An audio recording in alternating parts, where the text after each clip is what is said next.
বাংলাদেশে infotainment video যে চ্যানেলগুলো আছে ইউটিউবে, আপনারা একটা জিনিস খেয়াল করছেন কিনা জানি না, সবাই আগে যেরকম প্রতি সপ্তাহে একটা ভিডিও দিত বা একটা, আমি নিজের কথাও বলবো, প্রতি সপ্তাহে একটা ভিডিও দিতাম, একটা রেগুলারিটি ছিল, নিয়মিত ভিডিও দিতে হবে, একটা উত্তেজনা কাজ করতো, এক্সাইটমেন্ট কাজ করতো সব সময় যে ভিডিও দিতে হবে। এখন দেখবেন এই রেগুলারিটিটা ইউটিউবের মধ্যে আর নাই। অনেক ইনফোটেইনমেন্ট কন্টেন্ট ক্রিয়েটরই শুধুমাত্র এখন স্পন্সর্ড কন্টেন্ট বানায়। আপনারা দেখবেন শুধু ইনফোটেইনমেন্ট না, যে কোনো কন্টেন্ট ক্রিয়েটরের ক্ষেত্রে দেখবেন অনেকেই এখন শুধু স্পন্সর্ড কন্টেন্টে চলে গেছে। যেই কন্টেন্টগুলো সবাই প্যাশন থেকে বানাইতো, আলাদা একটা গোল থেকে বানাইতো, ওই জায়গা থেকে অনেকেই সরে আসছে। আচ্ছা ঠিক আছে, ভালো কথা, এটা যার যার ব্যক্তিগত ব্যাপার হইতে পারে। সমস্যা হইতেছে ইউটিউবের অ্যালগোরিদম এখন এমন এক পর্যায়ে গেছে, আপনি যদি রেগুলার ভিডিও না দেন কিংবা শুধুমাত্র এমন এমন সময় ভিডিও দেন যখন সবাই হুমড়ি খায় পড়তেছে ভিডিও দেখতে, বা একটা টপিক এত ভাইরাল হয়েছে এটা সম্পর্কে সবাই জানতে চায়, শুধুমাত্র ওই টাইপের গরম মোমেন্ট ছাড়া আপনি নর্মাল কোনো বিষয়ে যদি ভিডিও দেন, ইউটিউব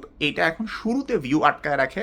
হয়তো হ্যাঁ, পরে কোনো এক সময় যা হয়তো ভিডিওটার ভিউ বাড়তেও পারে। অ্যালগোরিদম এখন এইরকম পর্যায়ে চলে গেছে, যে কারণে আপনি এখন খেয়াল করলে দেখবেন যেই সব কন্টেন্ট ক্রিয়েটরের ভিডিও আপনারা প্রতি সপ্তাহে দেখতেন, একটা রেগুলারলি আপনি ভিডিও পাইতেন প্রত্যেক মাসে মাসে, হয়তো ওই জায়গা থেকে সইরা এসে এখন অনেকেই কম ভিডিও দিতেছে, শুধুমাত্র স্পন্সর্ড ভিডিও দিতেছে, অথবা টোটালি শুধুমাত্র গরম গরম টপিকের ভিডিও দিতেছে। আমি অনেক চিন্তা করে দেখছি, অনেক চেষ্টা করতেছিও যাতে এই ট্রেন্ডটার বাইরে থাইকা আমার ইউটিউব ভিডিওগুলো রেগুলারলি এক একটা নির্দিষ্ট টপিকে দিতে পারি। বাট আমার কাছে মনে হয় ইউটিউবে এখন জাস্ট সার্ভাইভ করা, জাস্ট সার্ভাইভ করবেন আপনি, নিয়মিত ভিডিও দিবেন, এই জিনিসটাই এখন সবচেয়ে বেশি কঠিন কাজ। এইটার কারণে কয়েকটা ঘটনা ঘটবে। এক নাম্বার তো হইতেছে আপনারা কোয়ালিটি কন্টেন্ট কম পাবেন, কারণ শুধুমাত্র ভাইরাল টপিক অথবা স্পন্সর্ড কন্টেন্ট ছাড়া আপনারা হয়তো খুব বেশি কন্টেন্ট দেখবেনই না। দুই নাম্বার হইতেছে শুধুমাত্র এন্টারটেইনমেন্ট পাওয়া যায় এইরকম কন্টেন্ট ছাড়া, মনে করেন গান, নাটক, কমেডি ভিডিও, এইসব টপিক ছাড়া এন্টারটেইনমেন্ট নাই। এই ধরনের টপিক যেমন এরকম নলেজ বা ইনফরমেশন রিলেটেড টপিক, এইসব বিষয়ে ভিডিও বানানো